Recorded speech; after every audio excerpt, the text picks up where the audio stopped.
அஸ்ஸலாமு அலைக்கும் and hi everyone. இன்னைக்கு நம்ம சேனல்ல ஒரு சூப்பர் சாஃப்ட் டெலிஷியஸான மார்பிள் கேக் எப்படி செய்றதுன்னு பார்க்க போறோம். ஸோ அகாடமிஸ்ல இல்ல கிளாஸஸ் ஆன்லைன் கிளாஸஸ்ல வந்து ஸ்பெண்ட் பண்ணி நம்ம பார்க்குறத விட நம்ம சேனல்ல ரொம்ப கிளியராவே சொல்லியிருக்கேன். ஸோ ட்ரை பண்ணி பாருங்க. ஸோ கேக் செய்றதுக்கு ஃபர்ஸ்ட் ஒரு கிளீனான பவுல்ல 3 முட்டைய வந்து எடுத்து நம்ம பிரேக் பண்ணி செப்பரேட் பண்ணி வச்சுக்க போறோம். அதாவது எக் யாக் மஞ்ச கருவையும், வெள்ள கருவையும் செப்பரேட் பண்ணி வச்சுக்கோங்க. கொஞ்சம் கூட வந்து இதில மிக்ஸ் ஆயிறக்கூடாது. ஏன்னா நம்மளுக்கு அந்த ஃபோமி டெக்ஸ்சர் வந்து பீட் பண்ணும்போது நம்மளுக்கு அது கிடைக்காம போயிரும். அந்த எக்கோட ஃபோம் வந்து கிடைக்காது. ஸோ கேர்ஃபுல்லா பிரிச்சுக்கோங்க இந்த மாரி. ஸோ பவுல்ல பிரிச்சு வச்சுட்டு, நெக்ஸ்ட் என்ன செய்ய போறோம் அப்டின்னா, இந்த எல்லோ கலர் இருக்கு இல்லையா? அதில வந்து கொஞ்சமா வந்து ஒரு 1/4 ஸ்பூன் போல வெண்ணிலா எக்ஸ்ட்ராக்ட் சேர்க்க போறோம். உங்கள்ட்ட மில்க் எசன்ஸ் இல்ல பட்டர் எசன்ஸ் இருந்துச்சுனா கூட சேர்த்துக்கோங்க. நல்லாவே வந்து எக்கோட ஸ்மெல்ல கண்ட்ரோல் பண்ணும். நம்ம கேக்ல வந்து அந்த ஸ்மெல் வராம பார்க்கணும். ஏன்னா மேஜரா வந்து நம்மளுக்கு வந்து எக்ல வந்து ஸ்மெல் வரதே இந்த மஞ்ச கருவுல தான். ஸோ அந்த ஸ்மெல்ல கண்ட்ரோல் பண்ணுறதுக்கு இந்த எசன்ஸ்லாம் ரொம்பவே ஹெல்ப்ஃபுல்லா இருக்கும். அதனால தான் இதில ஆட் பண்றோம். ஸோ இத மிக்ஸ் பண்ணி தனியா வச்சுக்கோங்க.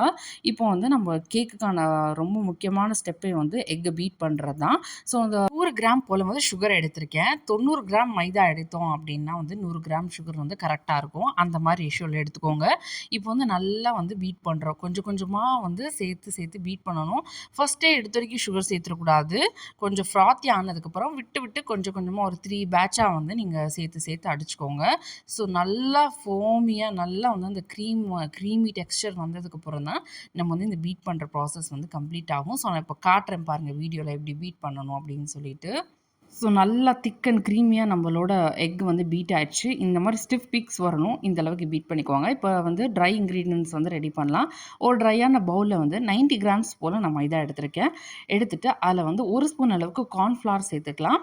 நெக்ஸ்ட்டு வந்துட்டு 3/4 ஸ்பூன் அளவுக்கு பேக்கிங் பவுடர் சேர்க்கணும். அதிகமா சேர்த்துறாதீங்க. ரேஷியோஸ் தான் முக்கியம். ஒரு பிஞ்ச் அளவுக்கு சால்ட். ஸோ இது எல்லாத்தையும் சேர்த்து நல்லா மிக்ஸ் பண்ணி விட்டு ஜலிச்சுக்கோங்க.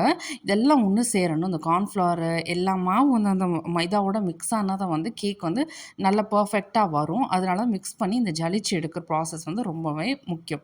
ஸோ அத ஸ்கிப் பண்ணாம பண்ணிக்கோங்க. நல்லா ஜலிச்சதுக்கப்புறம் இந்த மாரி ஒரு 2 மினிட்ஸ் வந்து ஸ்பூன வச்சு நல்லா திருப்பியும் கிண்டி விட்டுக்கோங்க. ஸோ இப்போ அடிச்சு வச்சிருக்க இந்த ஒயிட் எக் யாக்ல நம்ம ஆல்ரெடி ரெடி பண்ணி வச்சிருக்க இந்த மஞ்சள் கருவையும் சேர்த்து கொஞ்சம் கொஞ்சமா மிக்ஸ் பண்ணிக்கலாம். இதுக்கு பீட்டர்லாம் போடணும்னு தேவையில்ல. ஒரு விஸ்க்ல வந்து ஸ்பேட்ச்ல வச்சு மிக்ஸ் பண்ணிக்கோங்க. இல்லாட்டி இந்த ஃபோம் எல்லாம் அடங்கிரும். நம்மளுக்கு கேக் சரியா வராது. ரைஸ் ஆகாது. அதனால ரொம்ப வந்து இந்த ஸ்டேஜ்ல வந்து பீட் பண்ணக்கூடாது. ஸோ இப்போ வந்து நான் கொஞ்சம் கொஞ்சமா இந்த ட்ரை இன்கிரீடியன்ட்ஸ இது கூட சேர்த்துக்கிறேன். சேர்த்துட்டு விஸ்க் வச்சு தான் நான் வந்து ஃபர்ஸ்ட் மிக்ஸ் பண்றேன். ஸோ இந்த மாரி நல்லா மிக்ஸ் பண்ணிக்கோங்க. இப்போ ஒரு 1/4 டம்ளர் அளவுக்கு ரேஷியோ எடுத்துக்கோங்க. அந்த அளவுக்கு எண்ணெய், வாசனை இல்லாத எண்ணெய் எடுத்துக்கோங்க. இல்ல நீங்க பட்டர் கூட மெல்ட் பண்ணி சேர்த்துக்கலாம். ஸோ இத வந்து நல்லா மிக்ஸ் பண்ணிக்கோங்க இதோட சேர்த்து. ஸோ உங்களுக்கு கன்சிஸ்டன்சி வந்து ரொம்ப டைட்டா இருக்கிற மாரி தெரிஞ்சுச்சு அப்டின்னா, லேசா மில்க் சேர்த்துக்கலாம். ஒரு 2 ஸ்பூன் சேர்த்தீங்கன்னா போதும். எனக்கு லேசா அப்டி இருந்துச்சு. அதனால நான் 2 ஸ்பூன் சேர்த்துருக்கேன்.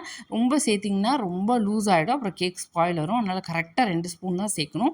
சேர்த்து இந்த மாரி நல்லா மிக்ஸ் பண்ணிக்கோங்க. மிக்ஸ் பண்ணிங்கன்னா இந்த மாரி ஃபாலிங் கன்சிஸ்டன்சில அப்டி ஃப்ளஃபியா இருக்கும் பார்க்கும்போதே. ஸோ இந்த ஸ்டேஜ்ல லைட்டா ஒரு பீட் குடுத்துக்கலாம். ரொம்ப பீட் பண்ணக்கூடாது. இது எல்லாத்தையும் ஒண்ணு சேர்றதுக்காக தான் நம்ம இந்த மாரி பீட் பண்றோம். இப்போ ஒரு சின்ன பவுல்ல வந்து தனியா கொஞ்சமா இந்த இந்த பேட்டர வந்து எடுத்து வச்சுக்க போறோம். இது எதுக்குன்னா நம்ம மார்பிள் கேக் பண்றோம் இல்லையா? இந்த மார்பிள் எஃபெக்ட் வர்றதுக்கான ப்ரிப்பரேஷன் பண்றது தான். ஸோ சூடான பால்ல ஒரு 2 ஸ்பூன் பால்ல வந்து 1 ஸ்பூன் அளவுக்கு கொக்கோ பவுடர் வந்து சேர்த்துக்கோங்க. சேர்த்து அத நல்லா மிக்ஸ் பண்ணி நல்லா மெல்ட் ஆனோட்டிக்கு நம்ம தனியா ஒரு குட்டி பவுல் எடுத்து வச்சிருக்கோம் இல்லையா? அந்த பேட்டர்ல மிக்ஸ் பண்ணி வச்சுக்கோங்க. இப்போ கேக்க வந்து டின்ல வந்து செட் பண்ணிரலாம். அதுக்கு நான் வந்து இன்னைக்கு லோஃப் ட்ரே எடுத்திருக்கேன். நீங்க ரவுண்ட் ட்ரே வேணும்னா எடுத்துக்கலாம். ஸ்கொயர் ட்ரே எது வேணாலும் நீங்க எடுத்துக்கலாம். நான் வந்து லோஃப் ட்ரே எடுத்திருக்கேன். எனக்கு இந்த மாரி ஷேப் வந்து இதில பண்ணா கொஞ்சம் சாட்டிஸ்ஃபைடா இருக்கும் அதனால. ஸோ ட்ரேல வந்து ஃபர்ஸ்ட்டு ஆயில் போட்டு கிரீஸ் பண்ணிக்கிறேன். அதுக்கு மேல மைதா போட்டு டஸ்ட் பண்ணிக்கிறேன். நீங்க வந்து பார்ச்மென்ட் பேப்பர் போடணும்னா கூட போட்டுக்கலாம். எனக்கு வந்து இதுவே கரெக்ட்டா இருக்கும். அதனால நான் இப்படி பண்ணிக்கிறேன். ஸோ ஃபர்ஸ்ட்டு வந்து மைதாவ போட்டு டஸ்ட் பண்ணிக்கலாம். பண்ணிட்டு அத எல்லாத்தையும் வந்து ஒரு டஸ்ட் பண்ணிட்டு ஒரு தட்டு குடுத்தோம் அப்படின்னா, அது வந்து கரெக்ட்டா ஈவனா எல்லா இடத்துலயும் ஸ்ப்ரெட் ஆயிரும். அவ்வளோதான் நம்ம ட்ரே ரெடி ஆயிடுச்சு. செட் பண்ணியாச்சு. இப்போ நம்ம கேக் பேட்டர வந்து எப்படி செட் பண்ணணும்னு சொல்றேன். இது மார்பிள் கேக்குன்றனால இந்த மாரி தான் அத செட் பண்ணணும். 1 கப் அளவுக்கு ஐ மீன் 1 ஸ்பூன் அளவுக்கு ஒயிட் பேட்டர் சேர்க்கிறோம்னா, அதில நம்ம கொக்கோ பவுடர் மிக்ஸ் பண்ணி வச்சிருக்கோம்ல, அது வந்து இன்னும் ஒரு ஸ்பூன் சேர்த்துக்கணும். அதுக்கு மேல வந்து இந்த ஒயிட் பேட்டர் சேர்க்கணும். திருப்பி 1 ஸ்பூன் அளவுக்கு இந்த கொக்கோ பவுடர் மிக்ஸ்சர் சேர்க்கணும். ஸோ இந்த மாரியே சேர்த்துக்கிட்டே தான் நம்ம ஒவ்வொன்னா வந்து நம்ம எல்லா பேட்டரியும் கம்ப்ளீட்டா போட்டு முடிக்கணும். அ இப்படி செஞ்சா தான் அந்த மார்பிள் எஃபெக்ட் நம்மளுக்கு கிடைக்கும். அதுக்காக தான் நான் லோஃப் ட்ரேல செய்றதுக்கான ப்ராசஸ் சொல்றேன் இப்போ. இப்போ நீங்க வந்து உங்க டிசைன் எப்படி வரணும்னு நினைக்கிறீங்களோ, அத பொறுத்து தான். நான் இன்னைக்கு லோஃப் ட்ரேல சொல்லிட்டுருக்கேன். ஸோ இப்போ ஒரு டூத் பிக் வச்சு இந்த மாரி லேசா வந்து நீங்க டிசைன் பண்ணிக்கோங்க. இந்த மாரி ஸ்ப்ரெட் பண்ணிக்கோங்க. ஜிக்ஸாகா பண்ணுங்க. இல்ல ஸ்ட்ரெய்ட்டா பண்ணலாம். எப்படி வேணுமோ உங்க டிசைனுக்கு ஏத்த மாரி நீங்க பண்ணிக்கோங்க. நான் இந்த மாரி பண்ணியிருக்கேன். ஸோ இப்படி தான் நம்மளுக்கு வந்து அந்த மார்பிள் எஃபெக்ட் வந்து சூப்பரா பேக் ஆகி கிடைக்கும். ஸோ ஃபுல்லா டிசைன் பண்ணி முடிச்சாச்சு. இப்போ நம்ம கேக் வந்து செட் பண்ணியாச்சு.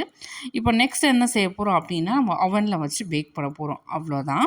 ஸோ பேக் பண்ணுறதுக்கு வந்து 10 மினிட்ஸ் வந்து ப்ரீஹீட் பண்ணிக்கோங்க அவன. பேக்கிங் டைம் வந்து 30 மினிட்ஸ் 180 டிகிரி செல்சியஸில் வந்து பேக் பண்ணி எடுத்துக்கலாம். ஸோ கேக் வந்து சூப்பரா பேக் ஆயிடுச்சு.